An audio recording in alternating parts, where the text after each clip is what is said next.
Hello there, welcome back to In the Shadows of Utopia. Lachlan Peters here, and today I have another special bonus episode for you, an interview with Matt Madden. Matt has recently released the first English translation of a Khmer Rouge survival memoir, Chan Samoeun's Prisoners of Class. We had a great chat, discussed his own interesting relationship with Cambodia and the Khmer language, his journey in finding and translating the book, as well as, in lieu of having the author himself on the show to talk to, I feel like we approached this as a kind of book club. So Matt was able to share some insights into the text, and we discussed different themes and other fascinating parts of the book. Now, what I want to say about the book here in the intro is that, I believe it's one of the best examples of this kind of body of literature, if we want to put it that way, that these survivor memoirs exist in. The author, Chan Samoeun, was 24 years old, unmarried, living in a poor family in Phnom Penh with his parents and siblings when the Khmer Rouge took over. The forced migration into an unknown fate in the countryside, which is very well detailed in the book, is followed by, hardships beyond imagination, along with grief, suffering, terror, yearning, but also love, reflections on life, and what it meant to live in Democratic Kampuchea. It is a moving and readable story and a great addition to these testimonies of survival under the Khmer Rouge. What sets this particular memoir apart from most, if not all, of the rest of those memoirs, however, is how soon it was written after the Khmer Rouge regime fell, and in the circumstances that it was written in. Now, we do get into this a fair bit in the discussion, so I will leave that sort of preamble there. However, I will take one more moment to make a bit of an appeal to you. Firstly, I wholeheartedly recommend this book. Matt has brought this amazing story to a whole new audience with his translation, and he has contributed to it in other meaningful ways as well. So please check the episode notes for links to go and purchase the book. It's in all of the convenient places like Amazon and Kindle, but if you are in Cambodia and you can't access those sites, it's going to be stocked at Monument Books as well. Further to that, we live in a world where the unseen algorithms that dictate what you see and where, they reign from their shadowy, unknowable digital realms. So I'm making an appeal to those that buy the book or get the Kindle version to write a review for it, wherever you get it. Get the word out there, quite literally. Get the words, type them, and put them out there onto the internet. Because these are the things that these algorithms feed on. And this is an important book. It deserves to be right up there when someone Googles Khmer Rouge survivor story, or something similar, or even, definitely when they type something like that into an online bookstore like Amazon.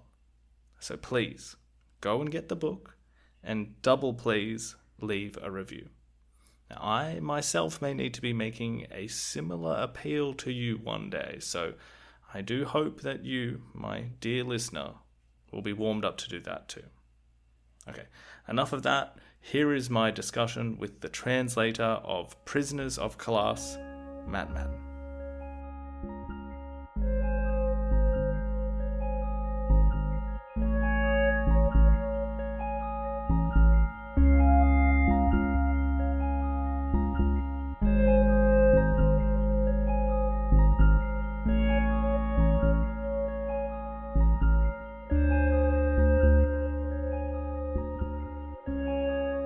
I'm here with Matt Madden. How's it going, Matt?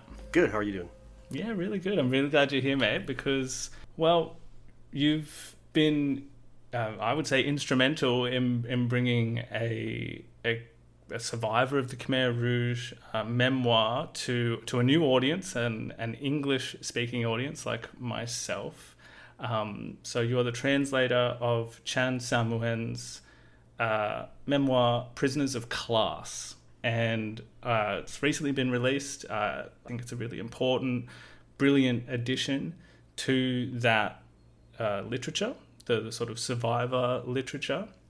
So I'm really excited to have you here so we can, I don't know, I kind of want to frame this as like almost like a book club about the book, because you were so sort of close to this book in many ways, but not the author. Sure.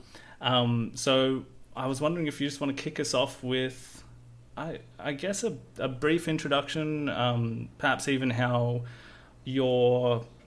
how should I put it, like your relationship with Cambodia came about, and sort of how you got here. Sure. First of all, really happy to be here. Love the podcast. My name, as you said, is Matt Madden. The name on the book is Matthew Madden. That's my real name, Matthew Madden, but a lot of people call me Matt, and that's fine. And I tend to call myself Matt as well. I have been involved with Cambodia for well over half of my life, most of my life, I feel like at this point. I first came in contact with Cambodia as a young man, right out of high school. After high school, I moved to Cambodia and just had a complete, total immersion experience for a couple of years before returning to the United States and going to college. And during that time, the immersion that I mentioned was a very linguistic immersion. I was thoroughly immersed in the language, and I picked it up very well. I became quite fluent by the time I left 2 years later. And then when I was in college back in the United States, I still continued to visit Cambodia every year. Like when I ever had breaks or whatever, I would return to Cambodia. And then while I was still in college, on one of those returns to Cambodia, I met a girl. So this is who ended up being my first wife. And, she was raised in Phnom Penh, and the Khmer was the language that we spoke with each other.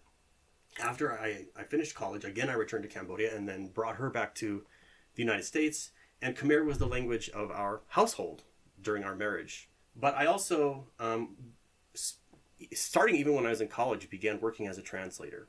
I started my own private freelance translation business. I would translate documents on the side. I translate a lot of documents for local governments in the United States, like California has a lot of Cambodian immigrants and so forth.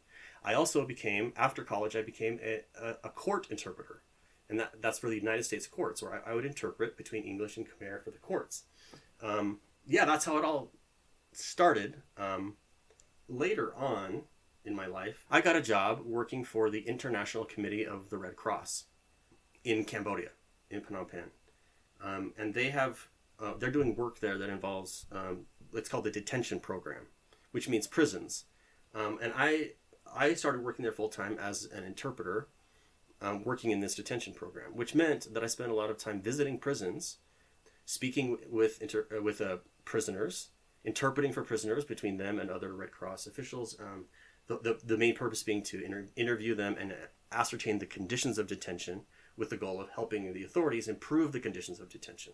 So we also cooperated with prison directors. We also had national level programs where we were trying to reduce overcrowding in the system. So we were meeting with very high level officials in Phnom Penh to talk about the criminal justice system and why overcrowding was a problem and how to fix overcrowding.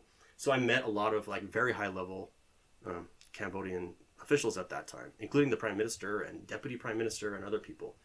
During that time, the Red Cross was also had some stewardship over the detention centers of the UN tribunal that was trying the Khmer Rouge. As part of that, I had opportunities to actually meet and speak with the people who were on trial, the defendants at the time, which was Khieu Samphan, Nguyen Chia, Duch, who was actually convicted already at the time. He was not a defendant, he was already convicted, but I met him more than any of the others. I met Khieu Samphan probably for about one-on-one, he and I for about 10 minutes. Same with Nguyen Chia, about 10 minutes. But Duch, I met him probably 4 times and had protracted conversations with him over a couple of years. So that was that was an experience with the Khmer Rouge leadership that I never expected to have in my life, but that sort of just fell into my lap. That's sort of the summation of my experience with Cambodia. I left employment with the International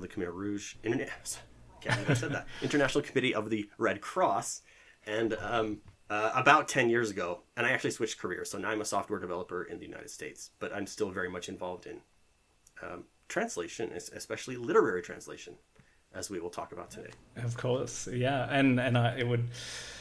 it's sort of, I can't hear some of those things and not just, I guess, ask some vague questions. I know that you can't be too open about some of those conversations that you had with, Khmer Rouge leaders here. But I wonder if you could speak just briefly before we get into the book, just I don't know, just briefly or however long you want to take on this. What is it like being in the same room as someone who, I mean, in the case of Doik, who was more or less, one step away from around, let's just say, more than 10,000 murders? Sure. Well, that's hard to really describe. One word I might use for that is underwhelming. It's like, you imagine that this is like, it's not like, oh, I've just felt the feeling of entering the presence of unbounded evil or anything like that. You don't feel anything like that. You just see a little old man. There's a little old man sitting there. And he seems like, the countless other little old Cambodian men that I'd met in my life. And it's actually hard to actually connect that in your brain in that moment with this little old man that I'm talking to is someone famous, and he's famous for doing horrible things. You can't even hardly wrap your head around it in the moment. And so that was my experience of it, is trying to find in my mind some significance in the moment and kind of failing, honestly. It's just it's just so banal when you actually meet a person face to face. Yeah.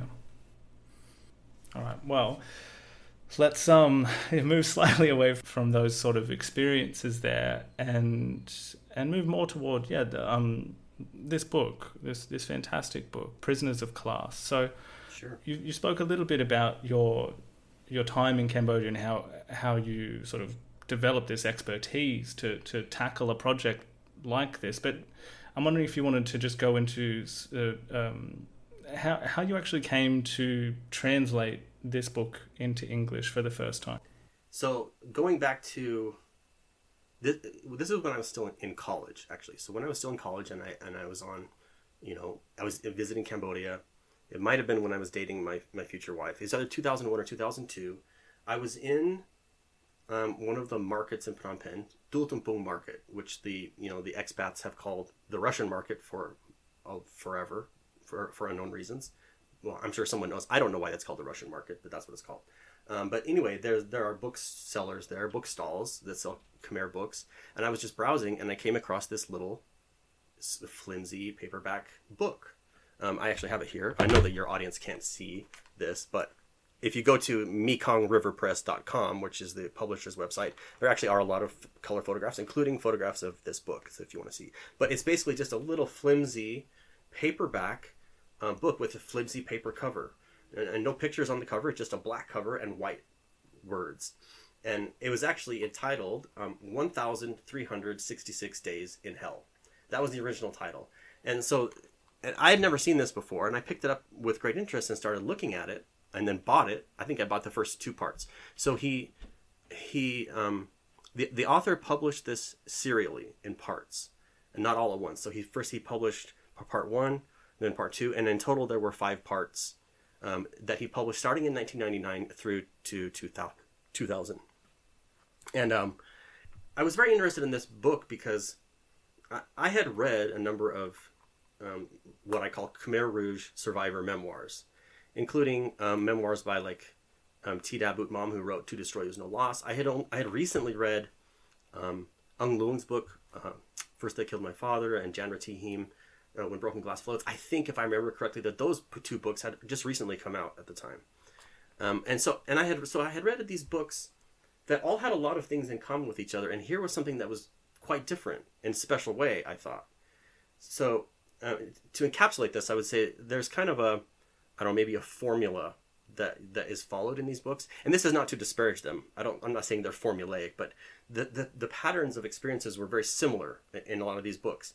It usually involved a young person, sometimes not young, sometimes older, Banyatai was older. He was a full adult, but a lot of these people were young children or adolescents. They live in the city. They they witness the Khmer Rouge takeover, and suddenly their lives are turned upside down when they have to migrate out into the countryside, and they experience these horrible things such as executions and death and starvation and illness and so on. That pattern is pretty common throughout all of them, but all of them, every single book I'd ever read about this always ends with a refugee story. It's somebody they have to get across the border to Thailand. They go to refugee camps, and then eventually they end up in America or sometimes France. But every single one of them, the last 25% to a third of the story is a refugee story. And 10 or 20 years later, they have, they've learned this foreign language, they've adapted to this foreign country, and now they're ready to write their story, looking back on their youth or 10, 20 years ago in that foreign language for a foreign audience. So all of them are for a foreign audience. All of them are written by refugees. But this book, this is the first one I'd ever seen that was written entirely in Khmer. And it was written by a man who never left. So after it ended, he just stayed in Cambodia and, picked up the pieces of his life and then wrote about it.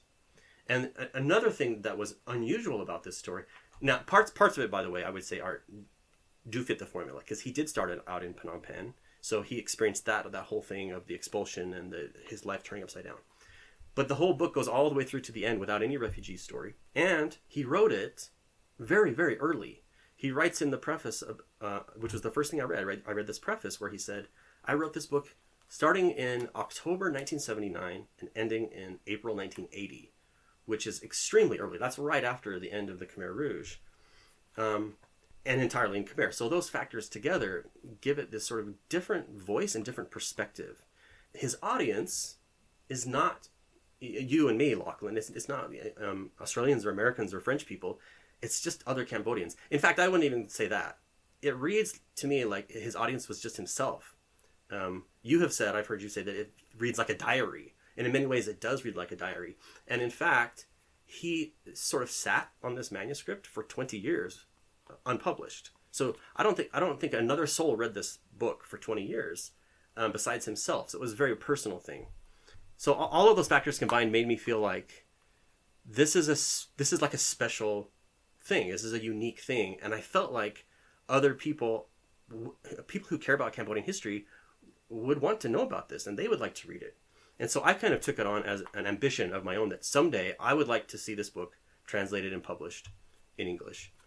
Now, at the time, I was young. I had spoken the language for how long? Maybe 5 years at that point. I felt like I was unqualified. I actually didn't have much doubts that I could do it, but I felt like I would seem unqualified. The world would not take me seriously as the person who should be doing this. But I very much kept it on a sort of a back burner in my life. And as I went through life and went through other things, jobs and etc., I would frequently take it out and work on it. I would translate chapters over the years. But then I had more experiences. As I recounted earlier, I became a court interpreter. I interpreted in courts. I worked in Cambodia. I interpreted in prisons, and I interpreted for high officials. And before you know it, you blink your eyes and 20 years has gone by. So in 2022, I was thinking about this, and I reached a conclusion that this is the year I'm going to do it. I'm going to make this thing happen. I'm not going to live my life and have this great thing that I want to happen, just not happen. Part of the problem was I had never met the author. I didn't even know if the author was still alive.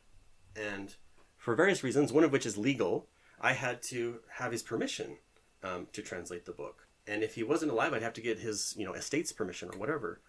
And I was afraid I had waited too long. I realized he must be an old man by now if he's still alive, and I could not put it off any longer. So in my personal life, I had this sort of, the company I work for gives you a sabbatical after 5 years of service. And I had that coming up, and I thought, I'm going to use this sabbatical, and I'm going to make this the focus of 2022, including my sabbatical. And I did. So the first thing I did was I tried to find the author. I tried reaching out to old emails that he had listed in old editions of the book to no avail. Eventually, I reached out to the Khmer Writers Association, which I knew he was a member of because he put that on the cover of the second edition, the second Khmer edition. And they responded to me and said, yes, he is still alive. And yes, he's an old man. He's not good with technology, but we will help you communicate with him. And so I sent them a letter, which they forwarded to him. And then he wrote a letter and forwarded it back to me.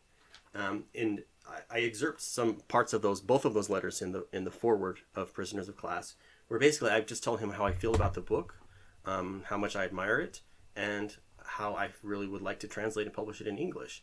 And he responded very enthusiastically and said that it's been a dream of his for 20 years to have this book published in English, because he would like other people to know about his experiences. And so he was very happy to have me do this. So we appointed with one another to meet up in Phnom Penh later in the year. So I met the author, I became friends with him, and maybe we can talk a little bit more about those travels at some point later in the conversation. But that having him on board then was really important. It was I was really happy that he was able to put his stamp on this process and on the final thing. I was able to ask him many questions about the text itself, many questions that I'd had during the translation in person, and sometimes at the very place where the events happened. So that was great. Oh, it's fascinating that you were able to, that you kind of both had this dream separate for 20 years and you were both able to sort of realize it in that way. That's really special. And also, I don't know, it strikes me as maybe it's just because we both have this interest in Cambodia, but it strikes me as this very kind of, the kind of experience that you have in that country. Like it's really amazing, quite serendipitous. I really enjoyed hearing that, man. But I feel like that in and of itself is fascinating. And like you said, we will talk a bit more about that relationship that you developed with him toward the end of this discussion. But I feel like it's time that we should sort of get into the book a little bit itself. You mentioned some of the quite unique facets of the text, and I certainly I would echo that completely. For the audience, like Matt did get in contact with me. It would have been in the latter half of 2022, I think, and so I was sent a couple of chapters as he was still working on them. So that's right. My experience was reading it in a bit of a stop-start way, but it was only I went on holiday recently and I brought with me a full copy of the book, which has now been released. And on my second read through, these things really did just start to stand out to me a lot more. As Matt says, it sort of this... Can I say a word about the reason why I reached out to you, Lachlan, first off? At around the same time that I was ramping up my project to finish this book in 2022, is around the same time that I discovered In the Shadows of Utopia podcast. And I was listening to it a lot, and I was listening to it on my journeys to Cambodia and so forth. And I felt that this podcast is a great synthesis of sort of all of the disparate sources about this history, and that's sort of tying them together into this nice narrative that's consumable. I thought it was great. And I had this fear that this podcast was going to reach the period covered by this book, 1975 to 1979, without you even knowing about this resource, which I thought was an important resource. I thought that it was a great historical document to document this historical event. If there's a person out there who's collecting all these sources and synthesizing them, I want that person to have access to this. So that's why I reached out to you, Lachlan, early, for fear that you would get there before I did, and just to make sure that you had this resource. And so I sent to you, early drafts of the manuscript just to make sure that was the case. And I very much appreciate it. That did not prove to be the case. No, unfortunately. The podcast has not reached that. We're still... what I'll often tell people when that sort of timing stuff comes up is that when I first came up with this idea, I thought I'd be done in a year, and I thought it would be 10 episodes long, and I similarly had fears that I would be done too quickly before something happened. But as you know, as I know, as probably most of the listeners know as well, that fear is not very well founded. But no, thank you very much for your kind words there, Matt, and thank you for reaching out as well, because I agree. It is a unique and important text. And you know what? Let's just get into some of that. So, like we said, it's written from this unique perspective. It's written from this unique time. And I mean, anyone with even vague sort of associations with how historians do their work is that you treat a source like that. Like, who wrote it? When was it written? What was the reason it was written for? And Prisoners of Class is very unique in those aspects. But as you said, that it's the style that really stuck out to me in my first couple of read-throughs. And I wanted to just sort of talk a little bit about that first. And perhaps before we do that, it would be, obviously without giving the text away, did you want to just very briefly give us a kind of rundown of sort of the scope of the book? Would that be okay? Sure, yeah. So the book starts out, chapter 1 is called 17 April 1975. It starts out on that day that the Khmer Rouge took Phnom Penh. And it then covers the following almost 4 years, 1,366 days to be precise, as he titled the first part of the first edition. And ends just a few days after January 7th, 1979, when the Vietnamese captured Phnom Penh. The Vietnamese army did not make it to where he was until probably, 4 or 5 days after that. So, and it covers the historical events that it covers, even though it's a personal chronicle of his own daily life and the life of his family.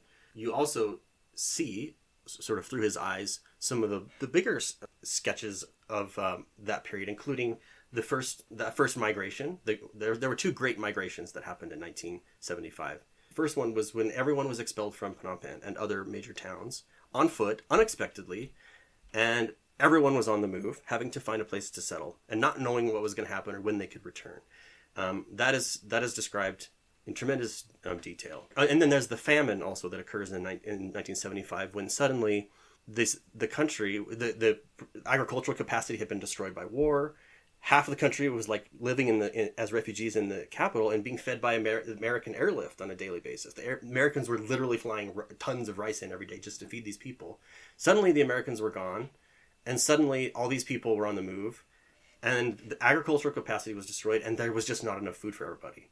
And so there was a lot of starvation and famine that happened in that first year, and that is covered in great detail. And then there's the second migration, in which the Khmer Rouge, all these city people had migrated to the provinces surrounding Phnom Penh, and now the Khmer Rouge started to have designs to how can we use these people in other labor projects elsewhere in the country, and started moving people around by train, by truck, largely up to the northwest of the country, which is sort of traditionally the rice bowl, quote unquote, of Cambodia, where they had some big projects in mind, irrigation projects, rice farming projects, etc., for what they call the Great Leap Forward, or the Super Great Leap Forward, sometimes it's called. And his family was part of that. So his family was part of that second migration. They were moved up to the northwest to participate in these projects. Then there's just lots of chapters covering what he does during those years. He works on all kinds of mobile labor units and farming rice and collecting fertilizer, making fertilizer. What else did he do? Well, digging, lots of digging. Yeah, exactly. Yeah, these massive digging canals and the reservoir. Yeah, exactly. Yeah, part of this was the construction of what's called the Trapeang Tama Reservoir, which was the largest Khmer Rouge public works project, irrigation project of Democratic Kampuchea. A massive, massive reservoir holding millions of liters of water, dug by 40,000 people by hand with hose and baskets. He was a part of that, and he describes it in tremendous detail.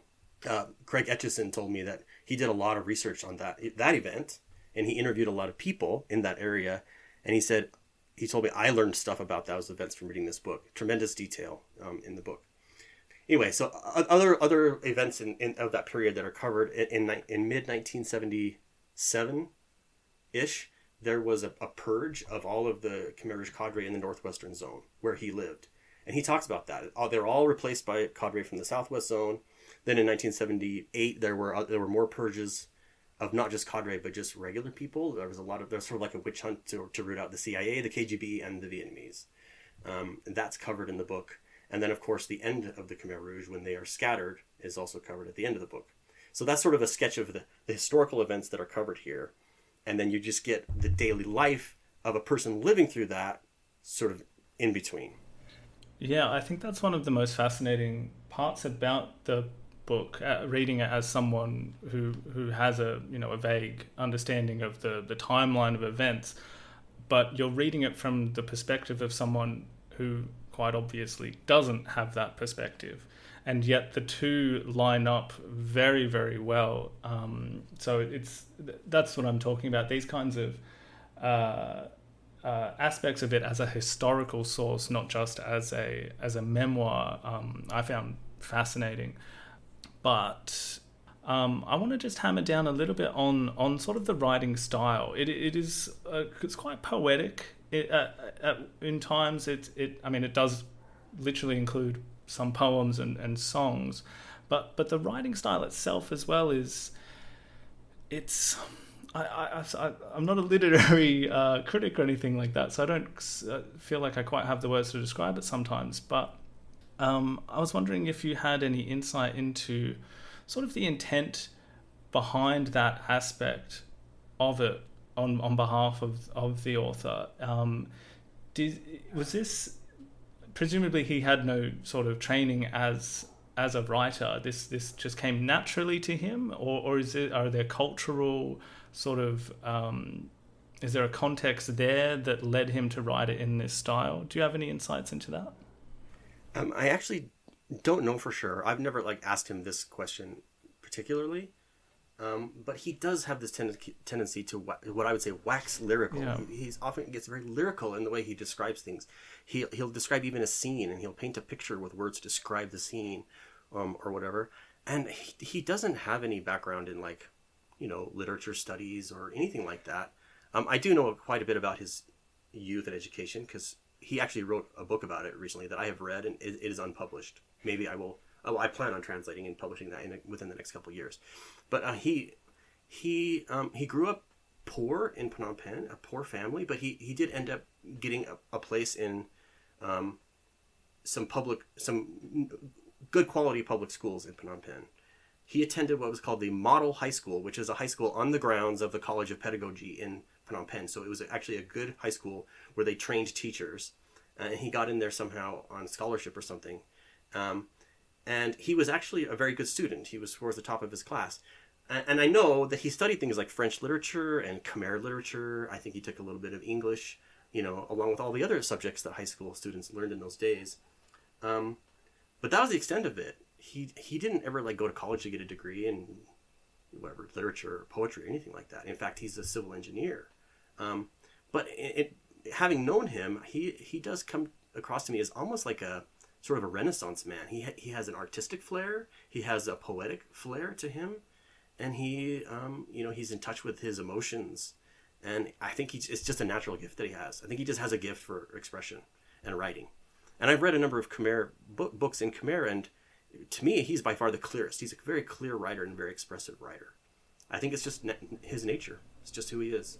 Wow. Yeah, so sort of one of the reasons I was going down that path was because he has a way of describing some things that are, again, for people that are familiar with the subject, these terms are sort of part and parcel with, let's say, the language of the regime. So the difference between the new people or the April 17 people and the base people. And, there's an example people might be familiar with in the film The Killing Fields, where Dithpran talks about this new disease, the consciousness sickness kind of thing. Yes.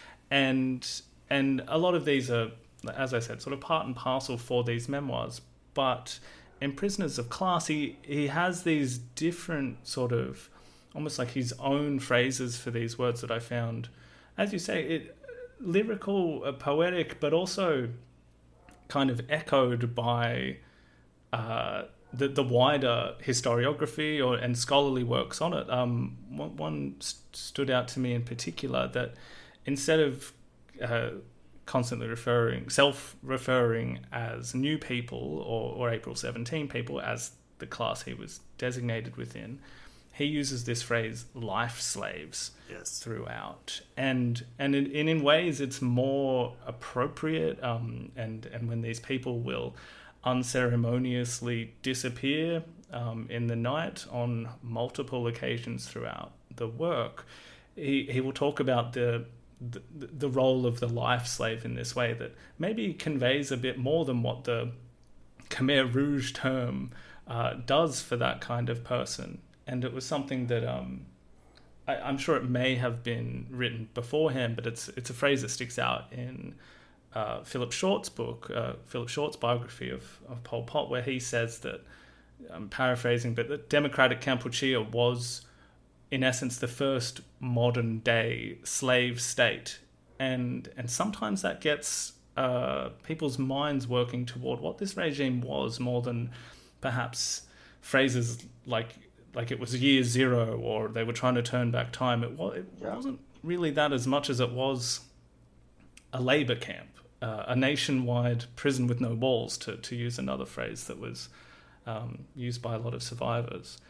That sort of goes to this, his experience of these events without the benefit of hindsight, like he's writing this text, as you said, very, very close after, like this is before many Westerners even knew what had happened. Like barely any historians had begun working on the inner workings of this regime. But he has a way of speaking to events that can very clearly convey what was going on. You mentioned internal purges. There's one sort of scene that really stuck out to me when there is a... So would you... I'm going to talk about Comrade Tit, okay. Who was presumably like a village... I want to say village chief, or the sort of the head cadre in the village that he was stationed at. He comes under suspicion, and there's this scene where Chan Samoeun is basically sat with this hiding senior cadre, or perhaps senior is not exactly the right word, but someone that had authority, who is sort of smoking a cigarette, who knows that he's going to very soon be taken away to die. And he sort of confides in him and says, like, I did what I could for the revolution, and now they're going to kill me. And when I was reading this, I realized just how much that must have been a prevailing opinion amongst many of these cadre that did decide to sort of defect or in other ways sort of subvert the regime, because this was a reality for these people as well, for the believers in the revolution, that they too would be rather unceremoniously taken away in the night, or perhaps worse, sent to an interrogation center, and obviously the central node of that perhaps being one of the worst places that they could have been sent to in S21. So these are the things that kind of stick out to me as someone interested in the wider historical details. So I'm wondering if there's anything like that. Like you've been much closer to this text. Is there any other examples like that really stick out to you?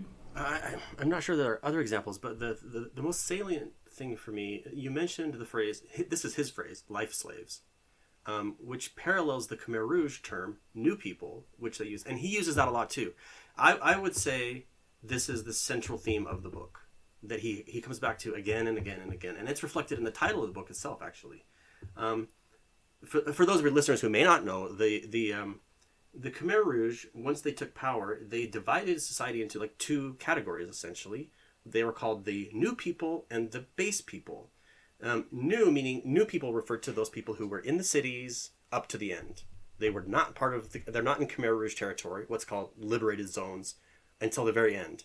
And they were treated differently. They were categorized differently, and they were called new people. The other people were called base people, base meaning, a foundation. The Khmer word mulatan means literally a foundation on which something else is built. These people were the beneficiaries of the revolution. They were the basis of the revolution. The new people were sort of considered to be tainted, irrevocably tainted by the past, by the Lon Nol regime, by capitalism, and by wealth. And as far as I can tell, the Khmer Rouge just sort of wrote them off.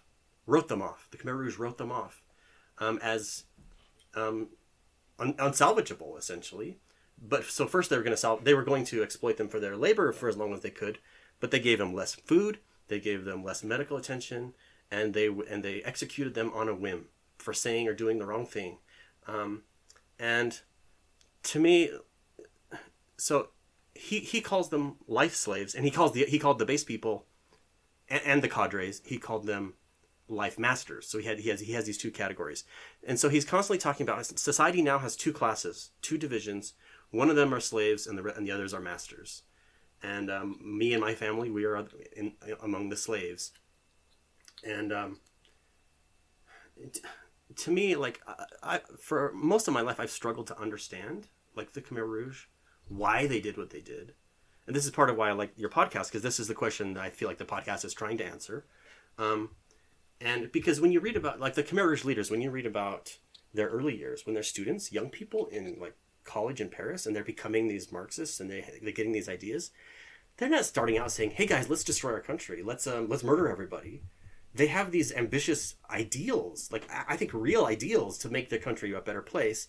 And then you fast forward 30 years, and suddenly people are dying in droves. And I've always tried to figure out what's the disconnect here. What's the disconnect between those ideals and what actually happened? And I think part of the answer is understanding this dynamic of new people, and how at some point, for whatever reason, the Khmer Rouge came to realize that the new people had to be sacrificed for the revolution, that they were not the beneficiaries of the revolution. They were a liability to the revolution. So for the title of the book, that's why he changed the name of it, actually. The working title, when he first wrote it, originally back in 1979, was 1,366 Days in Hell. But after he published the first two parts, he thought to himself, well, it's describing, as he says, the duration of suffering, but it's not capturing the main essence of what happened. And so he took the title Prisoners of Class, which to him encapsulates this. Because you use the phrase prison without walls. He uses that phrase multiple times in the book. He says, the whole country is a giant prison with no walls, and I'm a prisoner. My family is a prisoner. And all because of our class. We are classed as new people, and therefore we are prisoners. And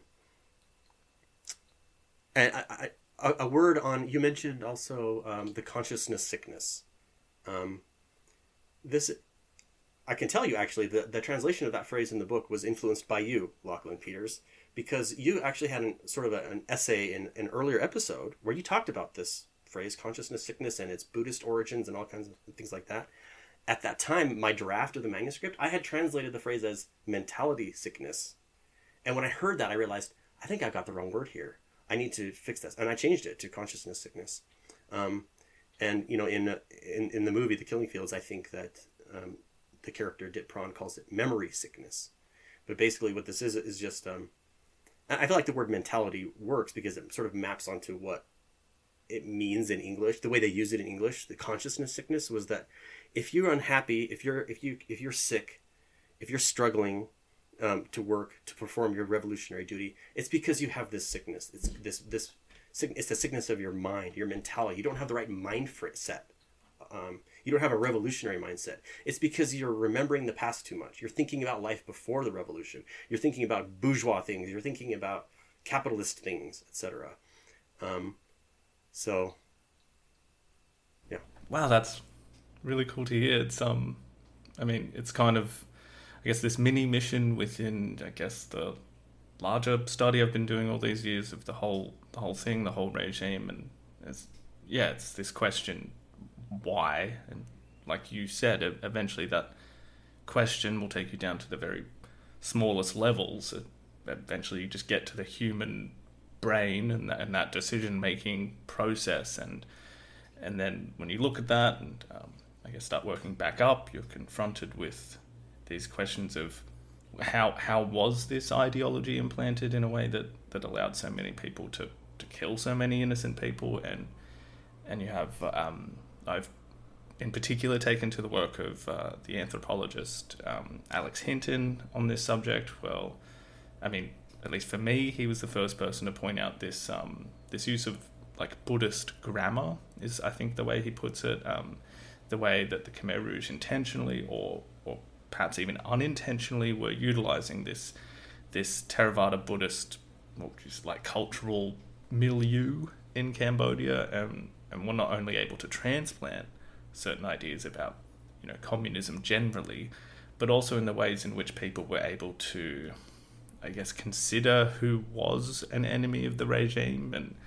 and to the extent that they were able to necessarily kill that person. And I guess what I think, just to echo what you were sort of saying earlier about the new people and this base people distinction, I found that this term revolutionary consciousness, I think in Khmer I'll probably butcher the pronunciation, but Satyarama, as this, their conception of revolutionary consciousness is different from perhaps other socialist regimes' use of that term, basically because of the culture it was being used in.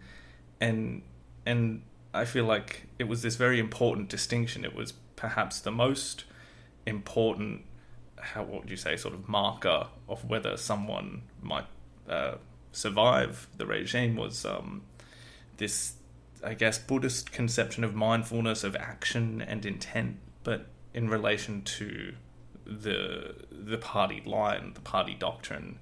And, the base people were thought to have, I guess, be closer to being able to, or I guess more ideal candidate to be able to develop that revolutionary consciousness, whereas the new people, as you said, they were sort of tainted by their past, their class sort of attributes. And anyway, it's a bit of a rabbit hole there, but it's really cool to hear that you've sort of made that adjustment. I didn't know that based on the show. Yeah, and you made me think of another Buddhist influence that I had not thought of in the Khmer Rouge, and that also appears in this book. There's a saying in the Pali language, the Buddhist clerical language, that says "Atta he atta nao ni tao," which is often cited by Cambodian Buddhists, and it means one must depend upon oneself. In other words, self-reliance. One must be self-reliant, and the Khmer Rouge hammered on this a lot. And independence. I mean, this was part of the yeah. And this is the reason why. I talked about the famine of 1975. The international community, as I understood, stood ready to offer food aid to help the country get back on its feet and not starve to death after the end of the war. And the Khmer Rouge just steadfastly refused and said, no, we do this ourselves. This is us. We don't need your help. We don't need anyone's help. Although, I mean, they got a lot of help from China, let's be honest. But they didn't want any help from the imperialists or the capitalists. So... No, you're exactly right. And there's a lot of echoes. Influence, or how it was used, perhaps is the better way of putting that, used to basically spread an ideology that will kill millions of people. It's really fascinating stuff, and listeners to the podcast will be getting a bit more of that as the podcast itself goes on. But I was wondering if I wanted to move on to kind of the basically more favorite parts of the book for me. And just before I did that, I did, this wasn't in the running order, but this morning when I was making some notes about it, just to sort of perhaps wrap up one of the things you were mentioning there about his sort of writing style, as we sort of move away from that topic, I just want to read out. So this is a quote from the book. When you mentioned the leadership having these sort of lofty ideals and didn't set out to basically destroy the Cambodian people, and yet that's what happened. But so this is a quote from the book directly. "The doctrine speaks of doing good, purity, and justice. But the actual reality is that we are a people living in a pit of suffering, in a pool of blood," which I circled in the book, and I put a note and I highlighted it. Just like, this is just one of many examples of the way that the author captures this period, and for me it is just really compelling writing, and just one of many examples of that. But another is one that I sort of wanted to flag with you, and it's perhaps a little bit, I don't know, it's as I was going through the notes, I realized on my Kindle, the note for this paragraph I'd written, "Oh, what a coincidence," which is in the very early parts of when I was doing this planning for this whole podcast series. As I said, it's going to be finished in a year and be 10 episodes, but not quite. But I had this thought occur to me at some point in those very early days of this country that was cut off from the world to a large extent, very large extent. But that the world was going. There were people, I think one of the movies that came out in 1975 was Monty Python's The Holy Grail. So one of, like this classic movie that's going, I'm sure there's lots of other examples that we could use there. But another thing that's going on is space travel. Where humanity has broken the void and is landing on the moon, is docking with other spaceships, sending satellites into space. Meanwhile, there's this hermit country in Southeast Asia that is spending most of its time just watching its population die. And that, like, you can't get much more of a literal sort of scale of human flourishing there. You've got people in a space station, and you've got people in a pit, too thirsty to do anything or too hungry to do anything, and being killed if they were to complain about it. And as I was reading the book, the author himself, sort of midway through the book, he's staring up at the night sky, and he sees a moving star, which he identifies as a satellite, or in his words, he says a spacecraft. And he says, "Please, spacecraft, carry our pleas and tell the rest of humanity so they can come to our aid. Come and deliver us from the cruel, tormenting manacles of this hell on earth. Please don't forget us, all right? Please help us." And again, another one of these parallels where the author is so brilliant at sort of capturing some of these thoughts. And like I said, that one really stood out to me because I'd had the same thought years earlier. But I'm wondering if there's any other examples like that stand out for you. Sure. I guess we're talking about favorite parts of the book now. So that's this section of the book club. First of all, let me say what a delight it is for me to hear you identify that scene as your favorite scene. Because when I was preparing for this interview, I didn't know if you were going to ask me to read any excerpts or whatever. And I thought, if I was to have to read an excerpt, what would I pick? And that was the excerpt that I picked. That's really my favorite part of the book. Amazing. I actually went in there and highlighted that section in preparation for this interview and reread it. And I completely agree with you. There's something about the incongruity there of the life. It's like Cambodia had been sent back into the dark ages. The way they were living was like no technology, hard labor, difficult life. It was almost like there was no modern world, and they were blocked off from the modern world. And then to suddenly just look up in the sky and see this spacecraft, as he called it. It could have been Skylab. There was an actual space station in the sky at that time. And suddenly it's just like he just catches this glimpse of this outside modern world that is all you could almost have forgotten even exists anymore. And then just the poignancy of those pleading with this, almost like a prayer. It was like a prayer. He was praying to the spacecraft, begging for help. Yeah, I really loved that.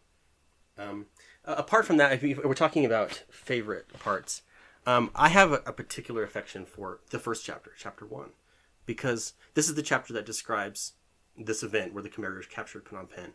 And in my opinion, this is one of the most epic historical events of the 20th century, where an entire city of upwards of 3 million people was suddenly and instantly evacuated on foot without warning, without preparation, and without any exceptions. Nobody was expecting this to happen, and suddenly, next thing you know, every single person in the city has to just leave on foot. So it was quite a remarkable event, and it was a remarkable day, 17th of April, 1975. And I've read a lot of accounts of it, and his by far, I don't know how I say by far, but his is the most detailed account of that event that I think I've ever read. And I have to say, just as a person who likes history or consuming history, I love details. Especially if it's something that touches on me or my life or something I'm familiar with, like Phnom Penh, Cambodia, which is a place I'm intimately familiar with. Whenever I read a history that talks about events that happened in Phnom Penh, and they'll say such and such happened, but they won't tell me where it happened, I get frustrated. I'm like, just tell me where it was. I want to be able to visualize what you're talking about. And when they do, when they connect events to like details and actual like locations, to me it makes history come alive. It makes it less abstract. It makes it grounded in the real world, the actual real world to me. And so sometimes even though like Pinyatai in his description of this day, he goes into actually quite a bit of detail, which I loved. But even I would get frustrated because I wanted to say, where did that happen? Just give me the address, give me the street or the intersection or whatever, wherever that happened. But I didn't have this problem with Jan Samoeun. The way that he describes it, like it's almost like he's a kindred spirit when it comes to details, because he gives them all to me. I can almost take a pen and a map of Phnom Penh and trace his motions, his movements through the city from morning until evening on that day, street by street, intersection per intersection, because he just gives you all the details of everything that he saw. Some people might think that's a little bit much. Maybe some people don't care that much for those kinds of details, but I love it. And also because some of the things that he described were places that were familiar to me, places that I knew well from my own youth, coming of age on the streets of that city, and that just made it come to life to me. So yeah, I have a special affection for Chapter 1. Chapter 2 also, I'd say probably, Chapter 2 continues that journey out of Phnom Penh on the following days. I totally agree. It gives, as you say, it's a monumental event, but you'll often find it sometimes not quite given the detail that is necessary. Like you understand tacitly that all of these things must have happened and it must have taken a long time, but it'll often just come across in a couple of sentences. And you say, the inhabitants of the city were forced out into the countryside, and sometimes it took days, weeks, sometimes months for people to get there. And people go, oh wow, that's wow.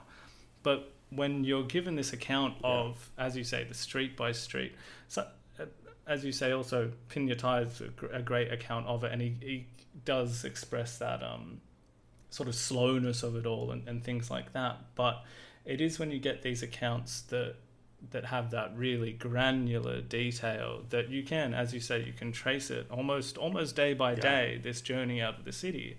And all of a sudden that sort of, those two sentences about, everyone had to leave the city becomes an epic in itself. And I totally agree. I think for a lot of people, it can be this instigating event that just tractor beams them into the rest of the story, because it's more or less a unique event, and it's and the scale and the tragedy of it and the unexpected nature of it. I don't think it's something that anyone can really truly try and fathom. So again, these accounts of it are not only fascinating but really quite valuable. And just to pick up on something you said, it is part of the reason I'm so fascinated is that you can today in Phnom Penh go to this corner of this street and you can know that this event happened right here. It was only earlier today, again in sort of preparation for this as well, that you can get on Google Maps, you can go on Street View, and there's one photo that you've included in the book of a football pitch, a soccer oval, where they camped out near a high school on their way out of Phnom Penh, and I could see the angle from where you'd taken the photo, and I could jump in on Street View. I sort of zoomed out on Phnom Penh. I went, there's Bong Chabai. There's a bit of a grass there. I wonder if that's it.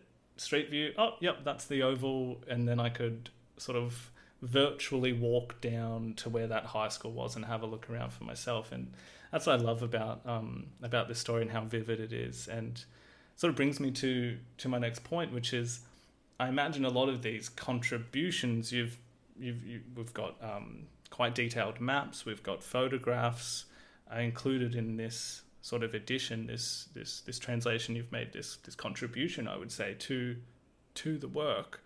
I understand that there's sort of a story to that. I was wondering if you wanted to sort of expand on that for me a bit. Sure. So I mentioned earlier that in 2022, when I decided to finish this book, that I had scheduled to meet the author in Phnom Penh, and that I did meet him and befriend him. So when I got to Phnom Penh, and I finally met him after all these years, met him face to face, and here he is. He was 70. Let me see, 70. I think he was 70 years old at the time. His hair had turned gray, and he has this little office in his house just packed with books, lots and lots of books everywhere. He just has a fascination with books and reading lots of books about Cambodian history and all kinds of other things. And we sat and we just talked. We talked like for hours, and he told me about his youth, his childhood. We talked about the book. And I found right away, one of the things that I noticed about him right away is how close to the surface his emotions are. He can't talk about these things without getting weepy. He just talking about his childhood or his parents, he gets weepy, and he has a hard time controlling his emotions. And that was very endearing to me. And then so part of my reason for going to Cambodia at this time, besides meeting the author and making arrangements for permissions to translate and all those other things, was I wanted to go and visit the places where these things happened. I wanted to see them with my own eyes after having read about them so much.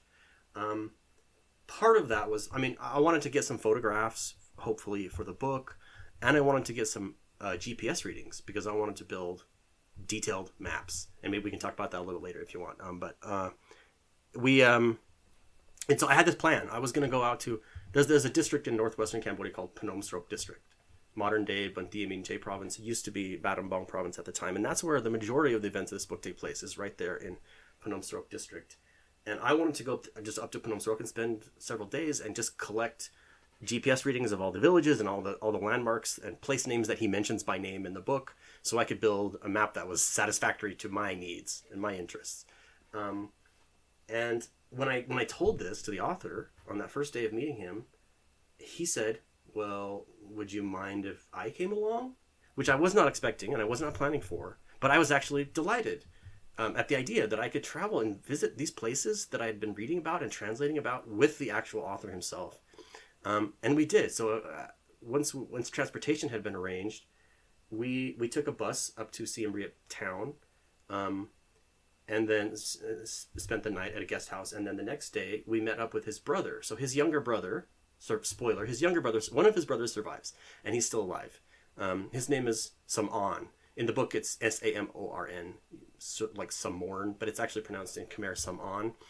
Anyway, so we met with Samoeun and another of his friends named Brat Jantuan, who is a member of the Siem Reap Provincial Council, an elected member of the Provincial Council, who also spent the revolution in the same area at the same time. They didn't know each other, but they became friends later through the book. This man read the book, was very moved and touched by it, and reached out to the author and became his friend. So it was me and these three older Cambodian men, all of whom had experienced this. And we went to Phnom Srok. I had to condense everything down to one day instead of several days because, you're traveling with old men and they want to get in and get out and get home to bed or whatever. But that's fine because so I planned everything out in advance, all the places I wanted to see, and we just hit as much as we could in one day. And one of the most touching thing that happened to me on this excursion was one of the things at the top of my list of things I wanted to find, if possible, was there's a place that he mentions in the book. He actually mentions it in the satellites section that we were talking about. He mentions this place called Paui Trach. I struggle with how to anglicize this. In Khmer, it's Paui Trach, but it looks like Paoy space Trach, Paui Trach. And that was sort of the local Khmer Rouge, I guess you could say, killing field. It was sort of the execution site of choice for the local Khmer Rouge cadre in that district. That's where they take you, and it was sort of it was out in the middle of a big plain of rice fields, just flat rice fields, and every now and then in those rice fields there's sort of a little spot of high ground with trees on it, like a little slightly elevated area. Where that doesn't flood in the rainy season, and that's where they build the villages and the cemeteries and so forth. But there was one called Paui Trach that didn't have any villages or anything on it, and that was their execution site of choice.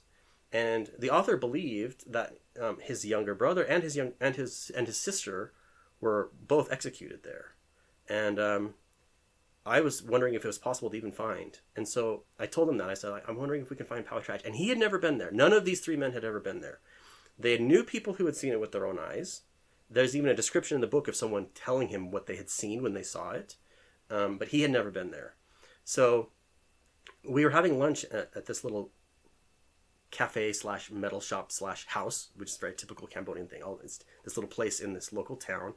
And there was this old man living there, and he was conversing with us. And one of my companions asked the old man, "Do you know where this is, Paui Trach?" And he says, "Oh, sure, I know where that is. Do you know how to get there?" He said, "Yeah, can you drive there?" "Yes, there's a road that goes right to it." And this surprised them because they didn't imagine it would be that easy. And he just gave us a description. He says, if you at the southwest corner of town, head west out across the plains of rice fields, 2 kilometers, there's a Bodhi tree. That's where Paui Trach used to be. I can interject here and say a lot of these sort of these spots of high ground and trees that feature as prominent sites in the book have largely been erased. They've just been erased and replaced with more rice fields, more and more rice fields. But he said this road goes right to this Bodhi tree, and the Bodhi tree is a significant symbol in Buddhism as the tree under which the Buddha attained enlightenment. And we followed his instructions and drove out there and found the Bodhi tree, just like he said, right there on the side of the road. And sorry, let me go back a little bit. When he said this, yes, you can drive right to it. I looked over at the author, Samoeun, who was sitting there quietly listening, and he was getting choked up. He was trying really hard not to cry, and he was trying to control his emotions. And he couldn't speak because he was so choked up. And when he finally got control over his emotions, he said, "Today, I am going to see the place where my brother and my sister died." And he turned to his brother, who had stepped away for a moment and had just returned, and said, "Samoeun, go buy some incense. We're going to go see the place where At and On died." And so his brother went and got the incense, and we got in the car and drove out there and found the spot.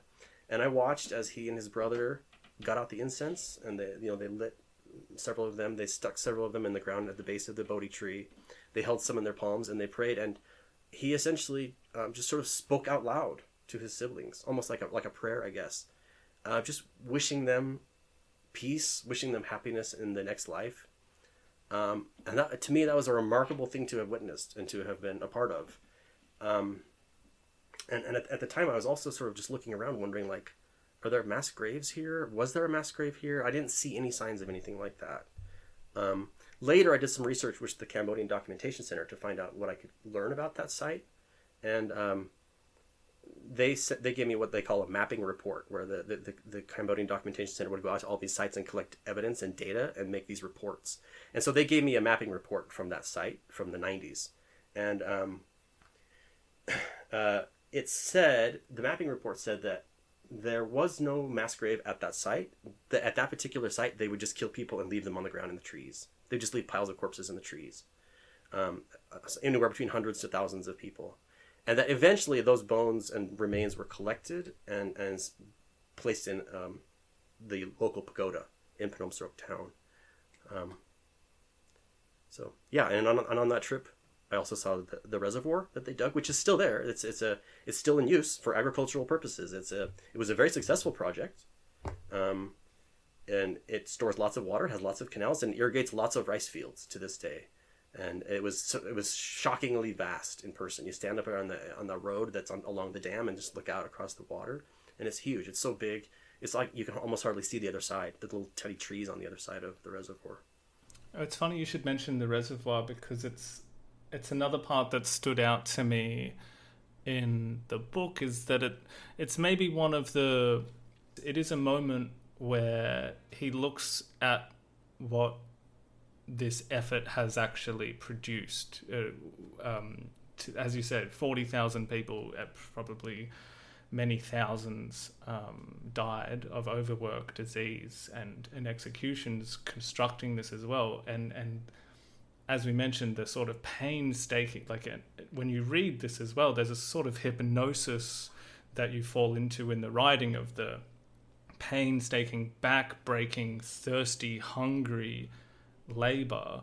But at the end, he has this moment of pride at this accomplishment, and to see it still in use today, it's sort of another fascinating thing to draw on there. Did he have anything to say about that in a sort of modern context as well? Yeah, so he actually does. He mentions both in the book that he was proud when he looks at the reservoir, that he was proud of his almost like a national pride. Like, this is a national accomplishment that we achieved, and I was part of it. But I specifically asked him about this. And if you'll give me a minute, I'm going to look this up. I wrote his response in the afterword. So here, I'll read this chapter here. This is from the afterword. In the afterword of the book, I describe some of these things that I'm telling right now about our journey together. I said, I later asked Samoeun what he feels when he looks at Trapang Tamal Reservoir now, if he still feels the pride of accomplishment that he mentioned briefly in his book, and if so, whether it outweighs the bitterness. He told me that despite the terrible price of suffering paid, he does feel a sort of pride of national accomplishment when he looks at the results of all that work in which he played a part. The feelings of bitterness have faded, he said, because, quote, as long as you insist on dwelling on suffering, you can't build a new life. You can't build happiness, close quote. That's really sort of profound advice to us readers today as well, with our sort of our own life problems, to be able to reflect on something that deep. But Matt, before we sort of close out here, before you mentioned the process it took to sort of create some of these maps as well, I was wondering if you wanted to expand on that a little bit as well. Sure. I am what I would say a map guy. I like maps. This dovetails with what I said earlier about liking details, I think. But the descriptions in the book of especially Phnom Srok district, there are so many geographic details that he drops left and right. And the relationship of one place to another and traveling from one place to another and so forth, that when I was reading it and also, translating it, I was desperate for a map. I wanted to find a map that could sort of reveal to me the actual relationship between these places that he's talking about. And I did find a couple of maps, but they didn't have a ton of detail. They had some, which was helpful, but not a lot. And so I just decided, I really want to make my own map for this book. And part of that was collecting data myself in person, going to Phnom Srok district and just figuring out where all these things were. And I did. So I ended up making a very detailed map of Phnom Srok district that is included in the book. If you buy the sort of international edition that you get off of Amazon or Barnes & Noble or Apple Books or whatever, it's black and white, unfortunately, but the original map is color. And that's the limitations of publication, what Amazon is willing to publish and so forth. Or if you get, by the way, if you get the Kindle book, I think it's color in the Kindle book. But anyway, so in addition to that Phnom Srok map, I also couldn't help myself and had to make maps for all the other things as well. So there's a detailed map of Phnom Penh, and there's one of Gian Swai district, and there's one of Srei Sanam district in Siem Reap, which is in the end of the book, and the area around Phnom Penh. So pretty much any sort of geographical location that is covered in the book is covered in one or more maps in the back of the book, made by me. And it's such a good contribution to it as well. I really I appreciate those details so much. Maybe as someone sort of like-minded, but it's always, and I think for people that travel to Cambodia or are living there, just to know that you can still this isn't some fantastical far away land. This place exists. These places still exist, and they're real. And I think going through that extra effort to sort of bring those elements into the book, I think makes it stand out even within this sort of body of literature of these survival memoirs. But Matt, it's been so fascinating talking to you about this. It's so good to have an insight this close into such an important book. First of all, where can people get it? Because I really want to impress upon the listeners that this is a really great book on the subject, and one that anyone with an interest in it should be going out to get. So how can they do that, Matt? If you go to mekongriverpress.com, that is the publisher's website, there is a page for prisoners of class. There's lots of resources there for prisoners of class. There's a lot of color photographs, more than are in the book. There's a lot larger set of color photographs on the website than there are in the book. All of the maps a lot of sample chapters if you would like to read sample chapters, and there are links to purchase the book on Amazon, Barnes & Noble, Apple Books, etc. For listeners who are in Cambodia, these outlets are not available. They don't distribute to Cambodia. Amazon does not distribute to Cambodia. However, there is imminent work in progress to publish and print this book in Cambodia, and it will be distributed by Monument Books. They have their main bookstore on Nordon Boulevard. They also have book kiosks in the airports. They're not branded with Monument. They're named something else. I can't remember the name, but they are run and operated by Monument Books as well. I know there is one in the International Departures Terminal of the Phnom Penh Airport. Prisoners of Class will be available there in those kiosks, I believe, soon-ish, possibly by the time this podcast airs, as well as Siem Reap International Airport and any other Monument Books outlet that exists that I've forgotten about. Wow, that's such great news. And if anyone who doesn't know about Monument Books in Cambodia and is in Cambodia, it's a really great bookstore. So I wholeheartedly recommend making a trip there. All right. Well, Matt, thank you so much again for coming on. Thank you so much again for bringing this book to this wider audience. It's really fantastic work. I'm so happy for you that you've had this dream of yours and you've been able to sort of get there in such a great way. So congratulations on that. And did you want to give any contact details or anything like that? If you want to be in contact with me for any reason, if you go to the website I mentioned before, mekongriverpress.com, there will be a contact email for the press, which is, I think, contact@mekongriverpress.com. If you reach out to that and say you're looking for Matthew Madden and maybe say why, you will almost certainly be put in contact with me, probably forwarded to me. And I'd like to say it was a real pleasure to be here on the podcast. I'm really glad to be here. I've been looking forward to this for a long time. I love the podcast, and I'm happy to be a part of it. Thank you so much, mate. And we'll be in touch soon. But everyone, go out and get this book, and we'll see you next time.